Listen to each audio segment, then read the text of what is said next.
Yeah, I mean, this is a really good topic, right? Just, trying to reveal that, how freshers should look at in terms of like, the paying capacity of the career they are going to choose, right? Because if freshers wrong in the initial stage, then there would be a much difficulty to like, shift their field or shift their career path, right? I know like the passion, your favorite is important, but as well as you have to check on the which jobs or career options can provide you high paying salaries or packages versus which can like having low potential career opportunities, right? Because this will in long term will definitely going to impact, and that's the reason I think like it's very important to have a better understanding that what's the industry benchmark is there. Let's take an example, maybe like the trending technologies or like the job profiles around that, maybe a AI, maybe a digital marketing, maybe a blockchain expert, right? Maybe the data scientists. These skills are like in very high demand, and obviously like they'll provide a great amount of financial stability as well as like the good work life balance. To be like really thoughtful about where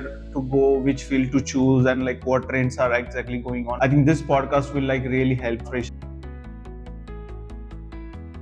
This is a really interesting question, that why salary standards needs to be understood before you enter into the field, right? Because in practical examples, I've seen a lot of like the early joiner or early professionals having like struggle because they have not thought about what paying capacity they do have at the initial stages of their career, and then after some years they realize that they have chosen like low paying capacity career or low paying capacity industry, and like it's like time is gone and they have to suffer, right? That's the key, like before you start on anything, maybe whatever the job profile is in your mind, or whenever you are like naturally going to apply for any job, fresher should look at the trends, understand the landscape, and understand what packages are going to be offered by this career option. Maybe like you can network, you can search, you can do like similar kind of the peers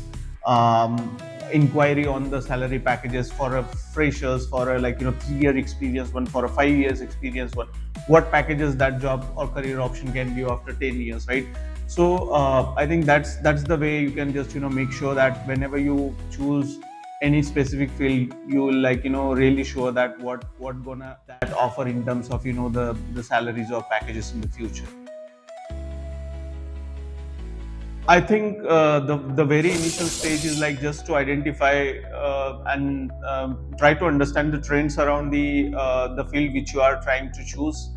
Try to also seek someone who is in that path, and then try to understand what is the industry benchmark in terms of paying capacity, right? So paying capacity does not necessarily that I mean right now that may having a less paying capacity, but in future after 5 to 10 years, whether that is like really gonna give you the financial stability in your life or not, right?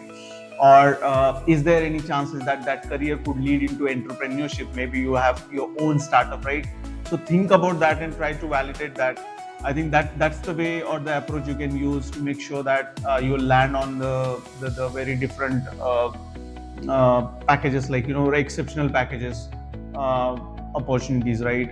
Second, I would say try to have like the skills. I mean, prefer skills over the marks, because I have observed like the academics will stay with you to just land the first job, but after that the skills matters most. So making sure that whatever the field you are choosing, that should be high growth, and then you are acquired essential skills around that field, right? And then you could have a really good future. Yeah, I mean, yeah, the good academics will definitely help you to get a first job earlier, right? But I won't see like the good academics marks or like the ranks really ensure that you'll have a very high growth or high paying jobs in the future as well. To move towards or like deciding high growth field is really important. Let's take an example. If you enter into a technological field, digital marketing, commercial assessments, or analytics field, then definitely those profiles are really high paying in today's world, right? Versus if you move toward the manufacturing or doing like some manual works, then there would be like somehow I'll say you'll have like less career growth in the future, right?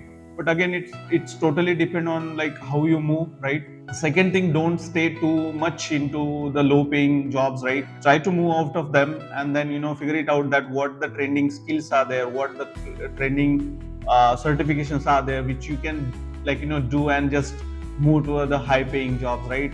So yeah, I mean, these are few of the approaches you can think about when you think that how I can just move toward the high paying jobs or high paying career options. High paying jobs are not by luck, they are like results of your awareness, skill sets, and like making informed decisions.